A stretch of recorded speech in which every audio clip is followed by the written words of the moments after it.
émission exceptionnelle aujourd'hui. On va recevoir un militaire, un ancien militaire des forces spéciales françaises. Exact. Mais je suis toujours en compagnie de Jimmy Labeuf. Enchanté. Merci beaucoup.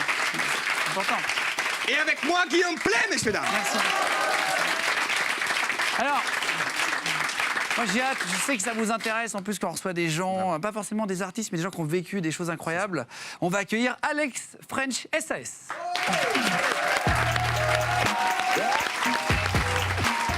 Salut. Allez, on peut Je s'asseoir. t'en prie. C'est une chaise. On a un décor très particulier pour cette émission. Tu nous expliqueras à quoi ça sauce. sert tout à l'heure. Attention, mets ça bien. Oui, alors ça sert à s'entraîner, tout simplement, parce que ça ne tuera personne. Bon, ancien membre des forces spéciales. C'est ça. Aujourd'hui, tu es patron de CEO de Chiron Solutions. De Chiron, oui, tout court.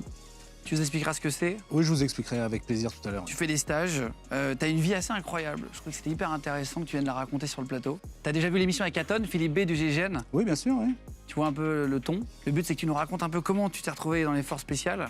Comment, plaisir. à quel moment tu as décidé d'y aller. Comment tu t'es dit, Comment ça s'est tiens, passé, l'armée, ça va me faire kiffer. Pourquoi les Il y a forces certaines spéciales réponses qui vont sans doute vous décevoir. Mais allons-y. T'inquiète. Au début, on commence toujours par un petit CV pour mettre à l'aise tout le monde, des petites questions C'est simples, ça, des petites très réponses simples. Il y aura tout à l'heure du matériel, on va montrer des choses, on va faire des exercices. Regarde, on a prévu plein de choses pour toi avec un petit décor. Je sais pas si t'as remarqué, un petit logo très particulier. On a adapté vraiment le logo du QG avec un fusil derrière, avec des images de pick-up, etc. D'accord. On s'est pas trop trompé dans les images, ça va? Non, là, ça fait penser à des images qui pourraient être prises par des drones dans la zone, par exemple, sahélienne. Ça rappelle bien le thème de mon ancien travail. Très bien. Allez, première question du CV, c'est Alors, très simple. On commence facile, facile. efficace, simple. Merci. Nom, prénom, âge, s'il te plaît. Alex, j'ai 35 ans. Donne pas le nom de famille par Bien sûr, évidemment. sécurité. Bon, c'est pour ça qu'on t'appelle Alex French SAS, c'est ton Instagram d'ailleurs. Oui, c'est mon pseudo sur Instagram, Alex French SAS. Parce que les SAS, c'est les... Donc les SAS anglais, c'est les forces spéciales anglaises. Et du coup, elles ont été créées pendant la Seconde Guerre mondiale.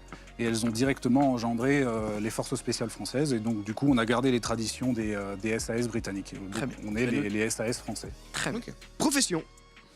Consultant militaire. Donc, consultant, c'est un peu quand on sait pas exactement quoi dire, on dit consultant. C'est ça. Ça peut prendre de multiples formes, mon travail, voilà. Profession des parents. Qu'est-ce qu'ils faisaient tes parents? Mon père a commencé simple comptable et il a monté ses propres entreprises. Aujourd'hui, Rien à voir avec l'armée, c'est un quoi. chef d'entreprise, non, rien à voir du tout avec l'armée. Et ma mère garde des enfants. Très bien. Situation familiale. En couple depuis récemment. Voilà. Ah, je t'ai Voilà, devancé voilà. après une longue période de célibat. Est-ce que vous avez quelque chose d'illégal sur vous ou dans la loge? C'est une question qu'on pose à tous les invités. ça. Alors ça pourrait, mais non, parce que j'ai de l'armement, j'ai du matériel qui est classifié armement de guerre avec moi, hein, catégorie A2 pour ceux qui connaissent.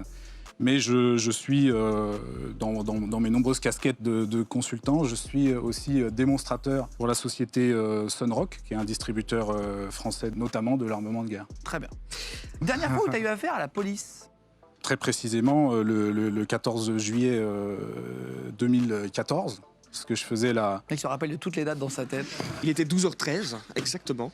Il était 21h37 sur l'autoroute A10 en direction de Chartres. Il faisait nuit. oui, La brume ne m'a pas permis de détecter la voiture de police Ah. et qui m'a pris aux jumelles à 170. Du coup, légitimement, ils m'ont arrêté. Et voilà, s'en est suivi une petite discussion sur où j'allais, qu'est-ce que je faisais. Et du coup, je disais que je venais juste de faire une démonstration de libération d'otages sur les Invalides à l'occasion du 14 juillet. Ça les a intéressés, on a discuté, on a sympathisé, puis finalement, ils m'ont laissé partir. Ah, ça, c'est sympa. Voilà. Dernière question du CV. Combien de personnes as-tu sauvé dans ta carrière? Est-ce que tu as une idée? Ah, c'est bien que tu formules pas la question combien de personnes as-tu tué, comme beaucoup ont tendance à poser cette question. Ah non, c'est surtout utile parce que tu sauves des gens. Oui, parce que effectivement, ce métier-là, quand j'étais jeune et que j'ai pris la décision d'embrasser la carrière militaire, évidemment, j'avais des ambitions de gamin, donc c'était l'action, faire quelque chose d'utile, mais toujours dans la motivation, c'est de défendre. pour refaire toute ta vie, on va montrer les photos de toi bébé et enfant, si vous voulez bien, en régie. Histoire de voir un petit peu à quoi tu ressemblais, à quoi ressemblait un gars des forces C'est ma spéciales mère qui a quand il sorti était... l'album photo, là. Quand il était... C'est ta mère, ouais, qui a envoyé. Exactement. Voilà. Eh ben voilà. On voit que déjà, il y a un gabarit. Oui, il y avait... Non, mais il y avait surtout un regard un peu... Déjà, on sentait que tu pouvais aimer un peu la bagarre, non? Ouais, je sais pas, j'aurais plutôt dit un regard coquin, là. Quand t'étais jeune, t'étais un peu bagarreur, t'aimais l'action ou rien à voir? C'était plus le côté patriote qui t'a donné envie de partir dans l'armée? Non, c'est un peu un mélange de tout ça. J'ai toujours été quelqu'un de très fier de mon pays, chauvin.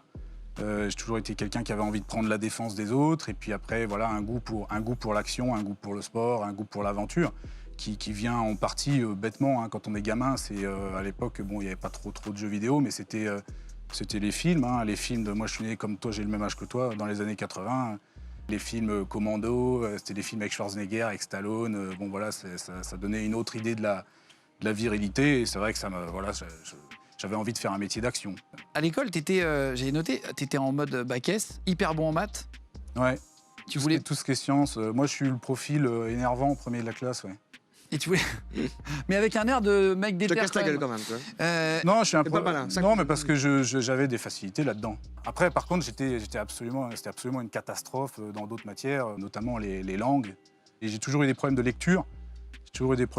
Je lis extrêmement lentement. Pour Tu moi, n'as jamais lu un livre? Non, j'ai jamais lu un seul livre, du coup, ouais, je t'avais dit ça. Ouais, j'avais noté, mais ça avait marqué. En fait, t'es très fort en maths. Ce que tu disais aux forces spéciales, il ne faut pas être que... Aujourd'hui, il faut savoir utiliser, en gros, on va en parler tout à l'heure aussi avec la technologie, mais ça s'est tellement avancé en technologie par rapport à il y a 30 ans, Oui. qu'aujourd'hui, il ne faut pas être juste fort physiquement, il faut aussi être... Tu disais, c'est vraiment une complexité, les forces spéciales, où il faut être fort, mais il faut être rapide et il faut être en même temps intellectuellement Non, toujours oui, apte à chez nous, réfléchir. on appelle ça être câblé. Il faut être câblé, quoi. Il faut avoir les connexions à l'intérieur, quoi. Donc, En parlant de défendre son pays, des héros, etc. Je veux juste faire un petit coucou. Juste après le confinement, il y a eu un truc pour les soignants qui a été organisé, qui s'appelait Star Solidaire sur Internet. On avait participé tous les deux. Je ne sais pas si vous vous rappelez, c'était une énorme tombola sur Internet où chacun pouvait acheter des tickets à 10 €. Et en fait, des artistes donnaient, par exemple Jean-Jacques Goldman donnait sa guitare, il y avait eu des cadeaux incroyables.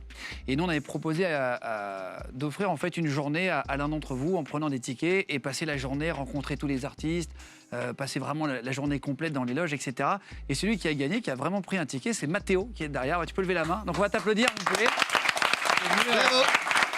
Voilà. Qui a passé la journée... qui a passé la journée avec nous, avec sa maman, qui a acheté le ticket. Voilà, merci beaucoup et un gros big up à tous les soignants aussi. Et merci encore. Voilà, merci. C'est un peu... tout ça, c'est relié, quoi. Chacun est un héros, en fait, à son endroit, quoi. Chacun est utile à des moments... complètement. On est tous le héros de quelqu'un, hein. Je veux dire, un bon père de famille, c'est le héros de ses enfants. Un bon coiffeur, c'est le héros de ses clients. Voilà, un bon aide-soignant, c'est le héros de tout un pays quand il y a une épidémie. Donc voilà, moi j'étais le premier à être à la fenêtre. Et en banlieue parisienne, on voyait vraiment les gens se mobiliser, ça faisait chaud au cœur. C'est vrai qu'il y avait beaucoup, mais partout en France, hein, ça applaudit à 20h, etc. Ouais. Tu vas rencontrer un recruteur complètement On pourri. va éviter de dire son nom, l'adjudant. On va pas dire son nom, mais c'est au CIRAD de Melun. Donc le CIRAD, qu'est-ce que c'est? C'est des centres de recrutement de l'armée qui prennent en compte toutes les armées, marine, armée de l'air, armée de terre. Avant, il y avait plus des bureaux par armée. Donc CIRAD, c'était centre d'information et de recrutement de l'armée de terre. Voilà. Et lui, en fait, c'était le recruteur qui fait son métier, quoi. Donc il essaye de recruter les gens dans les filières qui sont déficitaires, dans les filières qui l'intéressent. Donc moi, il me disait, t'as un bac S, il faut que tu fasses de l'informatique. Et toi, tu voulais partir en... Alors que moi, je connais avec mes maigres connaissances de l'armée, je savais que j'avais envie de faire fantassin, quoi. Et puis même, j'avais vu 2-3-14 juillet, j'avais vu des bérets rouges. Mon père aussi, avec ses petites connaissances de l'armée, il me disait, les bérets rouges, c'est des paras, ça c'est la castagne nette. Donc, j'ai arrivé, j'ai dit, je veux faire infanterie parachutiste, quoi. Et il me dit, non, mais vous pouvez faire informatique dans l'infanterie para, hein. Il n'y a pas de problème, hein. Donc, bon. Tu comprenais qu'ils avaient besoin. Non, mais parce que l'armée recrute, hein, c'est vrai. On le voit, il y a des campagnes d'affichage encore juste devant le bâtiment. Tout de suite. Mais, Ils ont besoin de tous les postes. Et si on revient sur ce qu'on disait avant, c'est chacun apporte Sa pierre à l'édifice. Dans l'armée. Il n'y a pas besoin que d'opérateurs des forces Non, il n'y a spéciales. personne derrière dans les Voilà. drones. Tout le monde est utile, tout le monde est le héros à son niveau de son pays, en fonction de son métier, s'il le fait bien. Pour pas dénigrer trop les recruteurs de l'armée. Ils font leur travail, ils mettent les gens dans les cases que l'armée a besoin et heureusement qu'ils sont là. Ils font un métier qui est important aussi. C'est juste que le jeune qui se présente là-bas, il faut qu'il ait conscience qu'on va essayer de l'orienter là où on a besoin. Et il faut savoir ce qu'on veut en fait quand on y va. Aujourd'hui, grâce à Internet, on peut bien se renseigner. Je pense qu'il faut vraiment arriver là, dans un centre de recrutement en sachant ce qu'on veut faire avec un plan A, un plan B, un plan C. Voilà. Parce que si médicalement on n'est pas apte, voilà, on peut passer sur son plan B, mais il faut savoir ce qu'on veut faire quand même. Donc qu'est-ce que tu as fait là? Donc j'ai bétonné, quoi. J'ai dit non, je veux pas faire informatique. Du coup, j'ai dû être mis sous la pile, quoi, parce que du coup, ils ont mis 1 an avant de me rappeler. Donc j'ai trouvé du travail et du coup, je me suis retrouvé chauffeur-livreur à Rungis. Et je livrais des denrées alimentaires dans des cantines très tôt le matin. Voilà, je faisais des grosses journées. Avant qu'on parle du moment où tu es devenu force spéciale et que tu es rentré, on va faire un petit jeu, là, au début. En fait, chacun, à son échelle, a peur à différents niveaux. Toi qui as fait plusieurs fois la guerre, dans plusieurs pays, etc., je voudrais te poser des questions et mettre un tableau. Je vais te donner des situations de la vie courante et tu vas les placer sur pas peur et peur, ok? Pour situer un peu, toi qui as fait la guerre, est-ce que si tu te retrouves dans une situation particulière, t'as peur ou pas? Ce sera peut-être pas la même que Jimmy. Ah bah non, pas du tout, non. Et pas la même que moi. C'est pas. parti pour l'échelle de la peur avec Alex qui était au force spécial. On y va.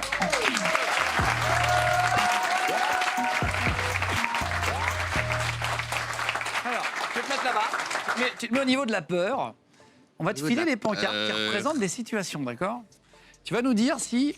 Ah oui, il y en a un paquet. Oh merde, un mec qui fait... Oh pop, pop, c'est pour rire. Voilà, monsieur. Alors, un scorpion. Tu qui été beaucoup de fois dans le désert. Est-ce que, honnêtement... Il paraît que c'est les plus petits, les plus dangereux. C'est vrai ou pas? Non, c'est pas les petites bêtes qui font peur aux grosses bêtes, donc... Très bien. Ouais. Être parachuté dans une zone dangereuse et hostile. Quand même, ça, c'est quand même assez effrayant. D'accord. Draguer une fille. Draguer une fille, non, pas peur, ça, c'est...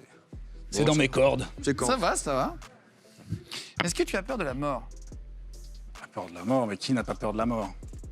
La mort... Je me garde une réserve parce que je sens que vous m'avez réservé des surprises encore. Garder un bébé seul. Garder un bébé seul, ma maman... c'est pas facile, hein. Ouais. Ma maman garde des c'est pas enfants facile. depuis que je suis petit. J'ai l'habitude des enfants. Non, ça me fait pas peur, mais je dirais que c'est quand même un peu plus effrayant qu'un scorpion. Être nu face à une fille. Non, On a mis toutes les situations de la vie qui pouvaient arriver. Il y a des garçons, ça leur fait peur. Le mariage. Le mariage? Oh non, ça c'est... Maintenant que j'ai trouvé la bonne...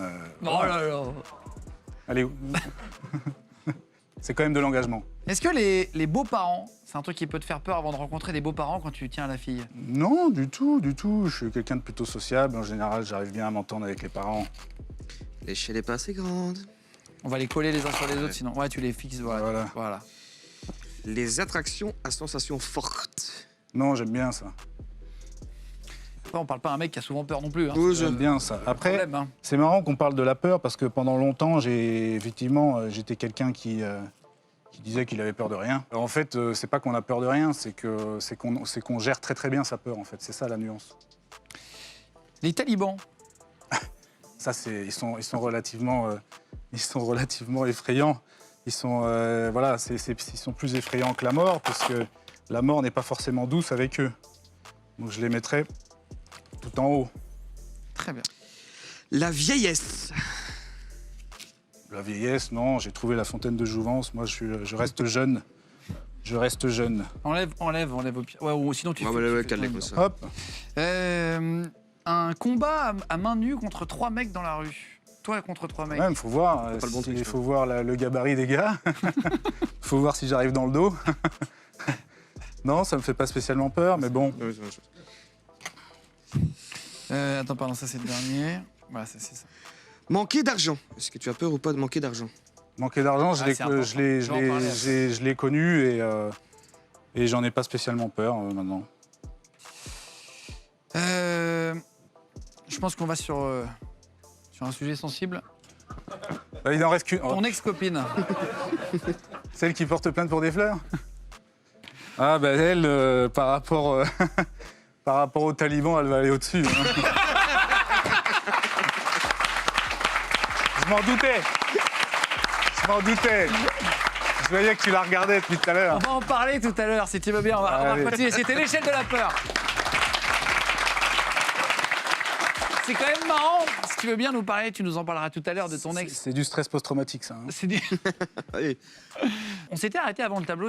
Tu disais que tu étais à Rungis à cette époque-là, que tu avais fait livreur, que tu avais appris finalement, que tu avais aimé ce métier, etc. Comment tu as appris que tu étais accepté à l'armée? Comment ça s'est passé?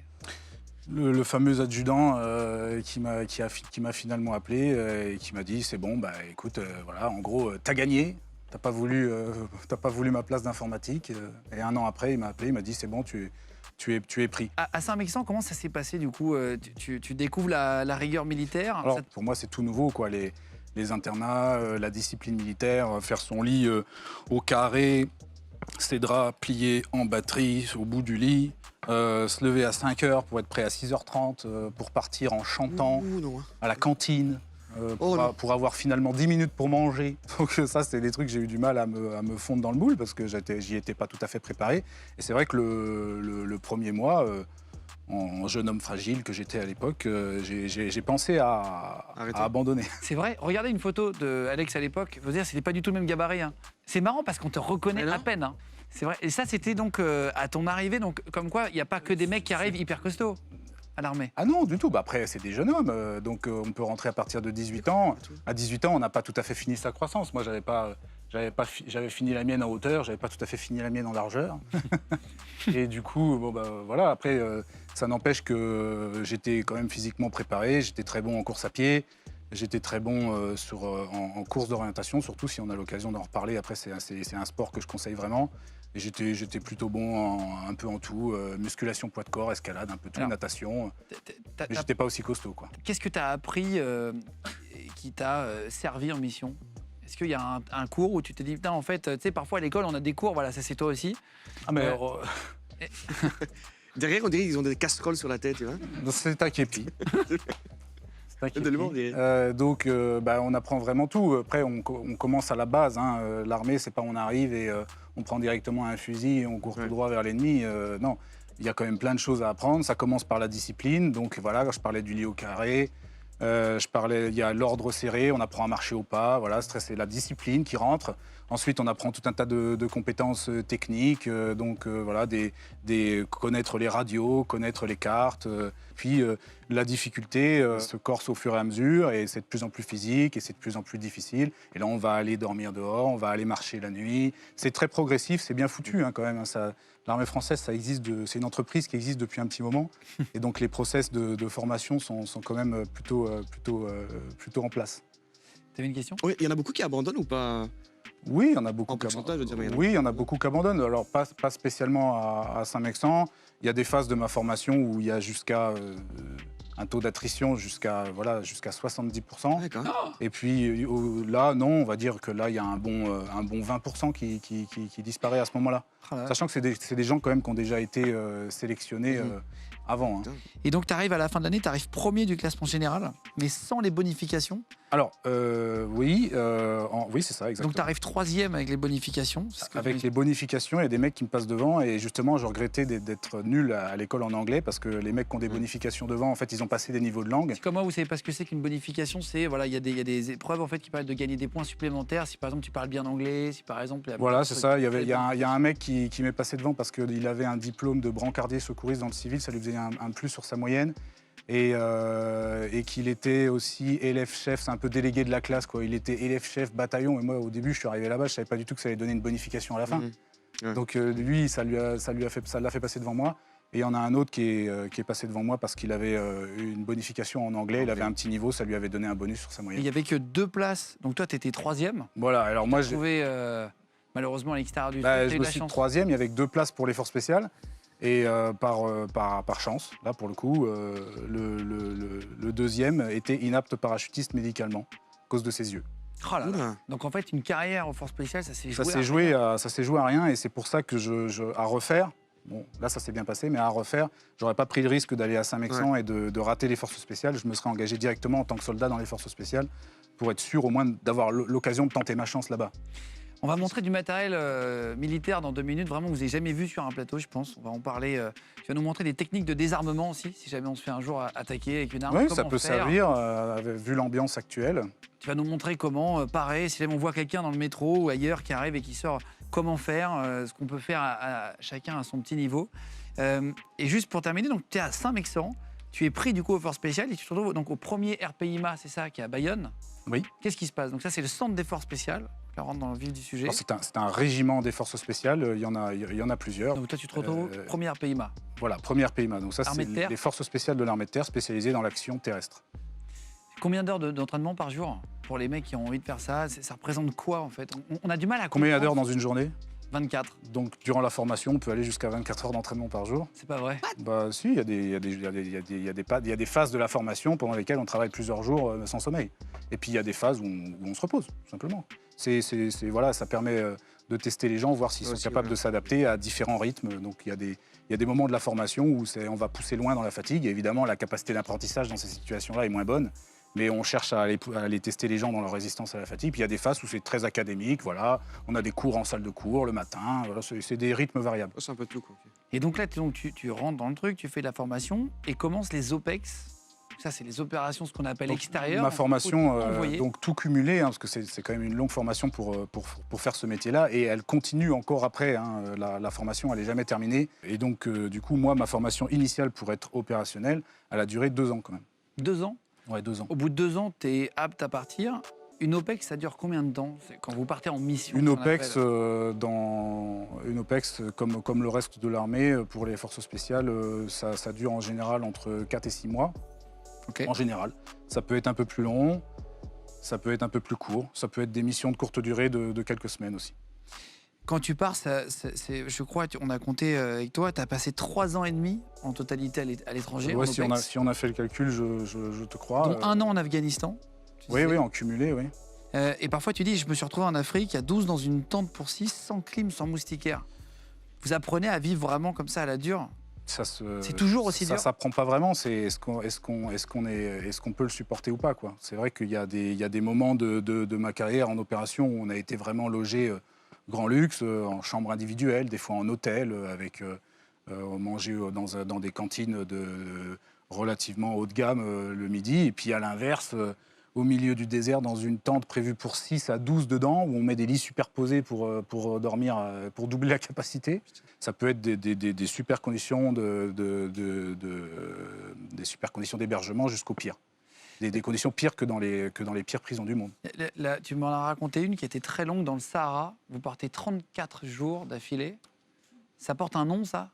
Oui, nous, on appelle ça une nomado. Donc, D'accord. c'est une nomade. Vous dormez jamais au même endroit, c'est ça? Voilà, donc on se déplace en permanence. Donc là, c'est une opération extrêmement longue. Je pense que depuis la Seconde Guerre mondiale, il n'y a jamais eu une nomado dans le désert aussi longue.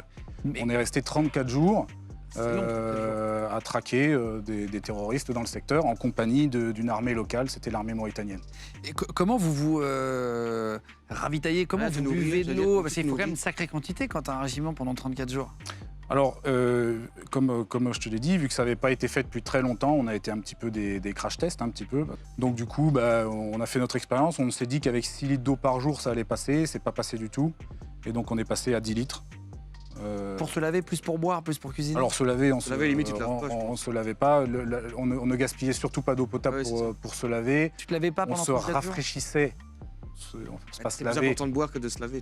Bien sûr, on se rafraîchissait un petit peu dans les parties, Importantes, les ouais. aines, voilà, sous les aisselles, C'est ça que les la mosquitos nuque, vont les et tout. pieds, les parties qui se salissent le plus vite et dans lesquelles les bactéries peuvent se développer. On se rafraîchissait un petit peu, voilà, à intervalles réguliers, surtout quand on mettait la main sur de l'eau qui n'était pas potable, de l'eau de pluie qui n'était pas forcément potable, on l'a récupérée pour se rafraîchir un petit peu. Voilà, il y en a aussi beaucoup qui utilisaient des lingettes. Mais T'as pas eu de problème de santé? De pas prendre de douche du tout? Si, justement, parce qu'avec une très faible hygiène comme ça, la chaleur, en plus on transpire énormément, du coup c'est les mêmes maladies qu'attrape un clochard qui se lave pas. Donc c'est des maladies de peau, moi j'avais chopé, comme beaucoup d'autres, la bourbouille.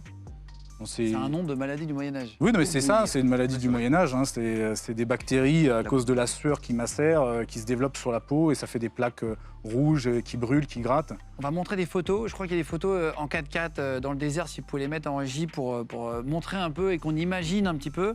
Voilà. Ça, c'était toi, ça, non? C'est les véhicules dans lesquels, voilà, c'est notre maison pendant, là, pour le coup, c'est notre maison pendant 34 jours. Là, c'est pas mes véhicules, mais c'est les véhicules de mes collègues. Très bien. Deuxième photo, si vous voulez bien, je crois qu'on a plusieurs. Là, bah c'est toi en haut, là? Ouais, c'est moi en haut, ouais. Toi, t'as la grosse mitrailleuse? Ouais, je suis le plus balèze. on met le mec le plus sûr avec la mitrailleuse. Non, je plaisante, c'est chacun son rôle. C'est la Minimi? Ouais, c'est la Minimi, ouais. Les C'est Américains ça, pour ceux qui jouent un peu au jeu, je sais pas s'il y en a qui jouent au jeu, mais la Minimi, c'est là avec la grosse boîte de chacun cartouches. son rôle, voilà. En l'occurrence, moi, mon rôle, là, c'était plutôt l'arme d'appui sur cette mission-là. Voilà, chacun a une spécialité. Il y en a, ça va être les transmissions. Il y en a, ça va être voilà, l'explosif, le médical. Voilà, chacun a son rôle. C'est quoi le truc le plus ouf que t'aies mangé avant de nous raconter un truc en Afghanistan? Bah alors là, nous, on se ravitaillait, on nous larguait des colis. Hein, tous les un certain nombre de jours, on nous larguait des colis avec de l'eau et de la nourriture. Et bon, bah, c'était des rations, c'était des boîtes de conserve. Donc justement, on n'en peut plus des boîtes de conserve. Après, on va manger avec les locaux qui, eux, avaient un autre type d'autonomie. En fait, eux, ils transportent directement des moutons et des chèvres vivantes avec eux sur le trajet et ils les tuent au fur et à mesure. Et du coup, bah, forcément, on allait manger avec eux. Et alors, le truc le plus ouf, à la rigueur, là, auquel je pense, c'est que bah, rien ne se perd. Donc, on est amené à manger l'animal en entier. Donc, on va manger les yeux, on va manger le cerveau, on va tout manger, quoi. Donc, oui, à la rigueur, c'est vrai que c'est la seule fois de ma vie où j'ai croqué dans un œil de mouton. Après, ça peut s'acheter. Il y en a qui mangent. Hein, ouais, il y en a qui mangent, ça, les cervelles. C'est pas le meilleur. Cervelle d'agneau. On va chez son petit boucher. On prend une petite cervelle d'agneau. Tu peux raconter la mission avec la fabrique d'IED et expliquer ce que c'est qu'un IED? En Afghanistan, ça a été ma première opération. J'avais à peine 21 ans et demi, 22 ans. Et j'étais déjà déployé en Afghanistan aux côtés de certaines forces afghanes pour mener des actions contre les talibans là-bas. Et sur une de nos missions, on cherchait une fabrique d'IED dans une vallée.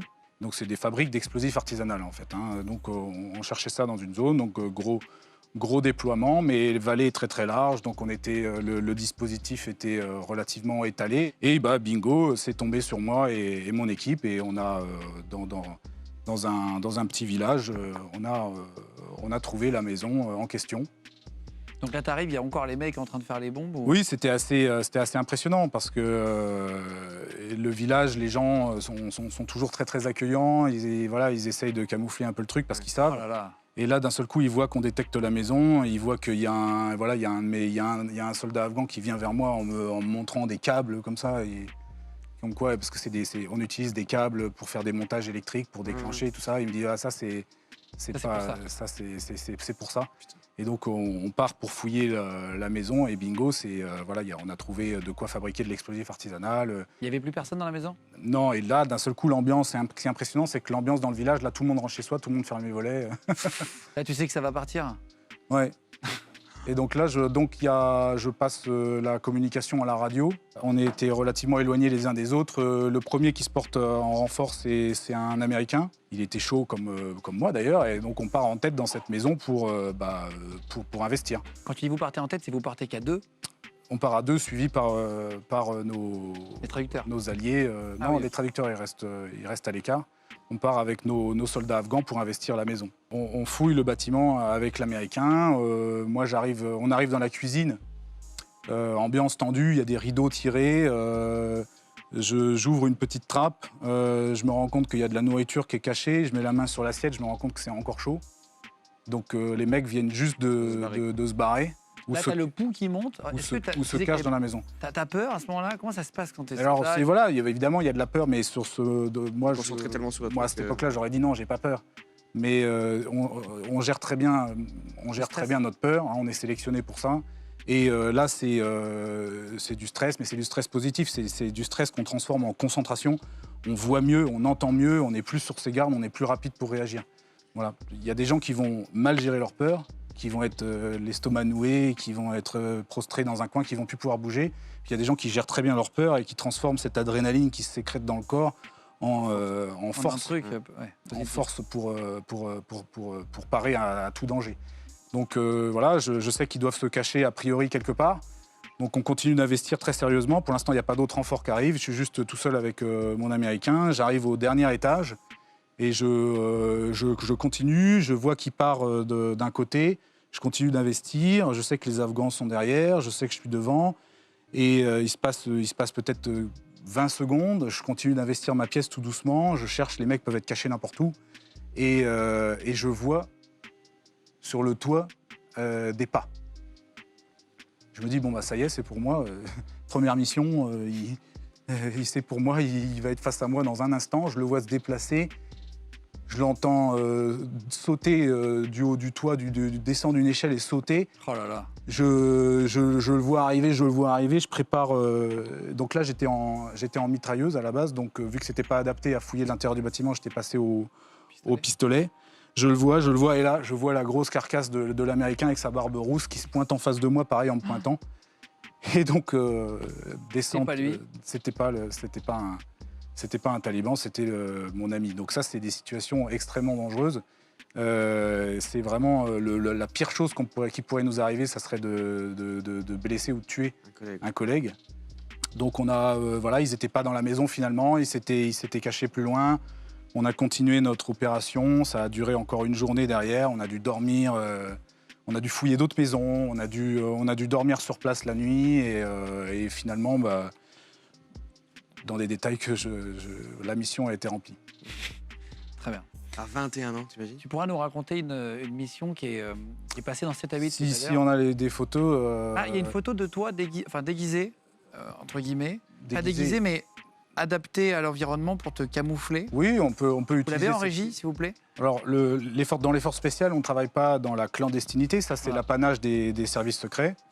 Néanmoins, pour des raisons soit d'entraînement, où on va prendre la tenue des mecs d'en face pour s'entraîner, soit pour se désilhouetter sur certains trajets pour pas qu'on nous repère rapidement. Ça, c'est impressionnant quand même. Donc ça, c'est moi. On dirait du cinéma. On dirait un... Là, j'ai 22 ans. Là. C'est fou, hein. Ouais, c'est dingue. J'ai 22 ans, je suis plus vieux que maintenant. Là. Et c'est une fausse Vous barbe. avez trouvé la fontaine de Johan. C'est une fausse barbe ou c'est une vraie barbe? Non, c'est une vraie barbe. Non, mais ça aurait pu au cinéma, ils font des trucs incroyables, Oui, tu vois pas. Pas au cinéma, là. Non, mais tu sais pas s'il y a des mecs qui déguisent, etc., sans qu'on en connaisse trop de détails. Mais bon, en tout cas, on reviendra là-dessus. Il y a une mission qui est passée dans 7 à 8, on en parlera après si tu veux bien. Ouais. Tu nous expliques, là tu peux donner les détails. Celle-là, pour le coup, elle a été médiatisée, donc je vais pas... Déclassifiée, ils en ont parlé. Oui, et puis ça s'est passé maintenant il y a 9 ans, donc on va pouvoir en parler un peu. Mais juste avant, est-ce que tu es d'accord pour montrer des objets vraiment qu'on n'a jamais vus sur le plateau, hyper high-tech, et nous explique à quoi ça sert? Avec grand plaisir. Allez, c'est parti pour les objets, on y va.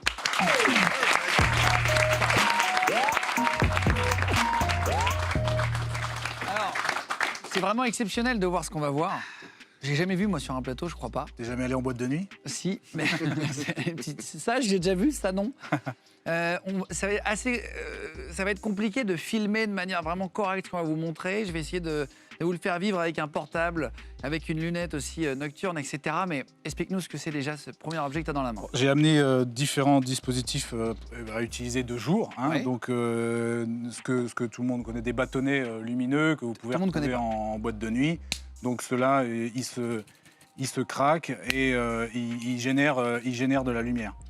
Est-ce qu'on peut baisser la lumière sur le plateau juste 2 secondes pour vraiment montrer? Voilà. Tiens, on va baisser. Voilà. Je vais le prendre. Tiens, vraiment, baisse, vraiment. Ça permet de signaliser des choses selon les différentes couleurs. Il y a différents codes. On va pas s'étendre là-dessus, mais il peut y avoir des rouges, des verts, des blancs. Il y a des petits dispositifs comme celui-là Tiens, tu peux rallumer du coup. qui peuvent se mettre à la ceinture, comme ça. Sur son arme, on peut en sortir un, le casser et le faire tomber par terre. Alors, à quoi ça sert de mettre ces petits trucs signaliser différentes choses. Ça peut être signaliser un passage pour qu'on a peur de ne pas retrouver. Ça peut être signaliser une pièce dans laquelle on ne doit pas rentrer pour guider des gens qui ne sont pas passés par un itinéraire et on n'a pas les moyens de les attendre sur l'itinéraire. On peut leur mettre un chemin comme ça. De scialume. De scialume. Ça s'appelle des scialumes. Donc ça, c'est des vrais objets que vous pouvez utiliser, etc. De jour et également, évidemment, on a toute une panoplie de lampes et de laser. Laser classique, laser vert en général, l'armée A. Voilà, alors avant, il y avait des générations qui étaient rouges, mais selon la couleur des endroits dans lesquels on allait opérer, notamment des endroits désertiques, le rouge, sur des endroits de sable, tout ça, on les voyait pas bien. Et du coup, Il fallait mieux du aujourd'hui, vert. principalement, c'est surtout des lasers verts qu'on voit qui se détachent mieux dans le décor. Donc là, les deux objets que tu montres sont, on va dire, entre guillemets, classiques quand vous les voyez comme ça. C'est-à-dire une torche lumineuse, tout le monde en a déjà eu une lampe, Tout le monde a et déjà tout le monde a déjà vu un laser. Évidemment, ça peut se monter sur une arme. sur des armes et être réglé avec pour guider le tir, par Mais exemple. ils ont quelque chose de très particulier, ces deux objets. Voilà, ces deux objets, ils ont des modes Que là, moi, j'avais jamais vu avant, en tout cas. dans lesquels, cette fois-ci, on va rien voir. À l'œil nu de jour, Là, t'es clair, là. là, Regarde, vers la caméra, si tu veux bien. là, j'éclaire. On voit bien. Là, moi, je vois rien. Comme Voilà, on voit rien. Et là, c'est On voit. pareil, si je change de mode sur ce laser, Là, il y a plus de j'allume laser. et là, on voit absolument. Alors qu'en fait, il y a le laser et il y a la lumière. Alors, vous l'avez compris, à quoi ça sert tout ça? Dis-nous, Jamil, c'est pas sorcier. Et oui, à quoi ça sert les enfants? Alors ça sert à être utilisé avec des jumelles Ça, c'est ton vrai casque. Hein. de vision nocturne. Oui, c'est mon vrai casque. C'est pas que un j'utilise. faux pour. Non, c'est un vrai casque balistique qui est en polyéthylène composite. D'accord. D'accord, c'est une matière composite et qui peut arrêter les balles. Alors, qui ne va pas les arrêter avec une incidence zéro, parce qu'il faudrait des casques beaucoup plus lourds et ça serait trop contraignant pour le genre de mission que je fais, qui nécessite d'avoir une bonne mobilité. Mais c'est des casques qui vont être capables, sous certaines incidences, de dévier les balles, Ça voire ricocher un peu, quoi. voilà, soit les faire ricocher directement, soit avec cette matière composite qui est tissée, qui est sous forme de fibre, qui permet de guider la balle et lui faire perdre de la vitesse et l'empêcher de rentrer à l'intérieur et de la guider vers l'extérieur. Qu'est-ce que tu as sur le cas? Je vois que tu as plein de trucs là qu'on connaît pas. Avant d'expliquer Alors, les lunettes. Du coup, de évidemment, vision ça, c'est les nocturne, lunettes, vrais, ça, c'est les lunettes de vision nocturne qui vont permettre de voir toute lumière éteinte, qui vont permettre de voir la nuit, qui vont intensifier la lumière résiduelle. Et c'est un objet lourd. Et c'est un objet interdit. Hein. Cet objet-là, vous pouvez pas l'acheter. C'est vraiment réservé aux militaires. C'est considéré comme de l'armement de guerre. Ça peut s'acheter sous forme de monoculaire, mais qui ne pourra pas se monter sur un casque. À partir du moment où ça se monte sur un casque, c'est fait pour faire la guerre. Alors, qu'est-ce que c'est le truc derrière le À casque? l'arrière, Est-ce que tu peux le montrer à la caméra, si tu veux tout bien? simplement On voit bien. Ce qu'on appelle c'est un contrepoids, basiquement. Donc si j'en avais pas, Ça se penche, simplement ouais, se cracher, vous voyez, Et naturellement. t'aurais mal au comme cervical ça. au bout d'un moment. Et ça me ferait pencher la tête vers l'avant et ça me ferait un énorme effort sur mes cervicales. Donc du coup, on va accrocher ce genre de dispositif derrière et qui va rééquilibrer le casque. Donc l'idéal, c'est que ça pèse à peu près le même poids que la vision nocturne. Qu'est-ce que qui est c'est que ce devant. carré noir? Alors il y a des petits carrés noirs qui sont disposés un petit peu partout, comme ça. Ce sont des vous voyez, quand on va sur l'autoroute et qu'il y a eu un accident, on met son gilet fluorescent jaune. Oui. Hein, et comme ça, les phares des voitures réfléchissent la lumière et on risque pas de se faire écraser. Et ben là, ça sert à éviter que ses collègues nous tirent dessus. Donc en fait, c'est des petits patchs qui vont réfléchir la lumière, mais uniquement la lumière... Dans les lunettes. La lumière invisible, qu'évidemment vous n'avez pas encore vue, parce qu'elle est invisible, mais qui va se réfléchir fou. dessus. Ça, c'est Et si jamais on éclaire, on vise quelqu'un qui a des petits patchs comme ça sur lui, disposés à des endroits précis, puisque du coup ça sert à se signaliser au sein du groupe, on va les mettre à des endroits précis, ça Oui. permet de se dire « Ah non, je vise un ami », ça réfléchit la lumière invisible que je vais voir uniquement avec mes visions nocturnes, on va vous montrer après. Et voilà, c'est le même principe que de mettre un gilet jaune pour aller sur la route avec un accident. Quel est cet objet dessus? Alors ça, c'est une balise infrarouge qu'on peut aussi ajouter sur le casque, qui va émettre une lumière soit permanente, soit Il clignote. stromboscopique, et qui, pareil, là je l'ai allumée, vous la voyez pas, mais elle est allumée. Dans les lunettes, on voit voir que ça fait un énorme flash. en que fait. dans la Ça lumière. permet de voir où sont ses potes, quoi, Et donc ça permet encore d'identifier un ami, d'un ennemi. d'un ennemi. Alors les lunettes, explique-nous, si tu veux bien. Alors, les lunettes. Donc- Ce qu'on va faire, c'est que tu vas nous expliquer, tu vas les mettre en position, là, si tu veux bien, pour nous montrer. Moi, j'ai l'équivalent ici. Je vais mettre un portable qui est branché à un câble, à la régie, comme ça vous allez pouvoir voir de chez vous. Je vais le mettre en mode vidéo et je vais le mettre en fait à l'intérieur et vous allez pouvoir vous rendre compte dans le noir. On va laisser l'écran allumé dans un premier temps pour que le public puisse voir. Après, on va éteindre complètement, absolument toutes les lumières. Et vous verrez, vous, à l'image, qu'on arrive à voir, on est d'accord, quasiment presque comme en plein jour avec les nouvelles technologies. C'est ça. Donc c'est une vraie avance par rapport aux Bon, c'est une terroristes. vraie que vous avez plus-value par rapport à celui qui en a pas, Il n'y en évidemment. a pas, évidemment. Donc, j'installe mon casque comme un casque classique. Déjà, tu fais beaucoup plus peur comme ça. Et je viens basculer et ajuster la position des binoculaires sur mes yeux. Là, je vais allumer et là, ça y est, je peux commencer à vous voir. Voilà. Est-ce que vous pouvez montrer à l'image, s'il vous plaît, en régie, je ne sais pas si c'est possible de rebasculer l'écran, en écran géant. Voilà, c'est bon. Là, on voit, bon, ça sera plus fluide, vous voyez plus fluide chez vous, mais ça nous permet déjà d'avoir un retour. On comprend ce qu'on peut voir, voilà. Est-ce que, du coup, maintenant, on voit le logo du QG là-bas, etc. Est-ce que maintenant, vous pouvez éteindre la lumière sur le plateau, les amis, en laissant juste l'écran géant, si c'est possible. Voilà. Là, ça va être assez fou. Vous voyez, c'est toujours pareil. Et là, je vais enlever maintenant le cache. Voilà. Et là, vous vous rendez compte que moi, je vois toujours pareil. Sauf que là, il y a encore l'écran géant. Est-ce que tu peux couper l'écran géant? Voilà. Et là, ce qui est très impressionnant, donc là, je vous montre, pour comme ça, vous pourrez voir l'émission. Voilà, là, vous voyez Jimmy. Voilà. Salut. Jimmy dans le noir, tout le public dans le noir, etc. Machin. Bonjour, mademoiselle. Bonjour, monsieur. C'est assez fou, en fait, de voir les trappes, etc. Alors qu'en vrai, si je filme avec le téléphone normal, on voit quasiment pas grand-chose, quoi. Voilà. Et donc là, on voit les ciels au sol. Hein. Est-ce que tu veux nous montrer, Alex, ta lampe torche infrarouge? Voilà. Là, il est en train de filmer. Regardez, je décale le téléphone. Là, il y a le laser en vrai. Et il va mettre le laser en infrarouge. Voilà. Là, il est en infrarouge. Regardez, on le voit plus. Et là, on le voit. Toi, tu vois, toi? Ouais, moi, je le vois. Et là, voilà, il faut vraiment le mettre dans la lunette. Ça permet... Je ne sais pas si c'est très clair. Je ne sais pas si on là, voit Jimmy, mais... Voilà, il est en train de viser Jimmy au niveau du cœur. Regardez, là, on ne le voit pas du tout. Ah, mais non. C'est-à-dire qu'il n'y a rien. Voilà, là, on voit très bien sur le téléphone. Ça me permettra de faire un montage clair. Et là, il le met dessus. Voilà. Et là, si tu l'éclaires avec la lampe torche dans le visage, voilà. Là, il est en train de t'éclairer la gueule, mais c'est énorme. Non, mais attends, c'est magnifique. On voit rien en vrai. Mais comment c'est possible? Non, mais franchement, c'est incroyable, ça. Attends. Ah, tu m'éclaires, là? Là, je te vise la tête et je Vise pas t'éclaire. trop. Putain, c'est fou. Ça, c'est incroyable. Voilà. Il n'y a rien. Hein. On voit dans le noir, tac, je décale, rien. Voilà. Et là, il t'a mis le laser sur le front.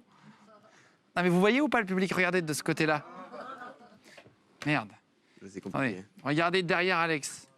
Regardez derrière Alex, Jimmy. Peut-être pas devant. Regarde. Et là, maintenant, mets-lui le laser. Là, il est en train de l'éclairer. Et là, il met le laser. C'est incroyable. Merci beaucoup. Hein. On peut rallumer.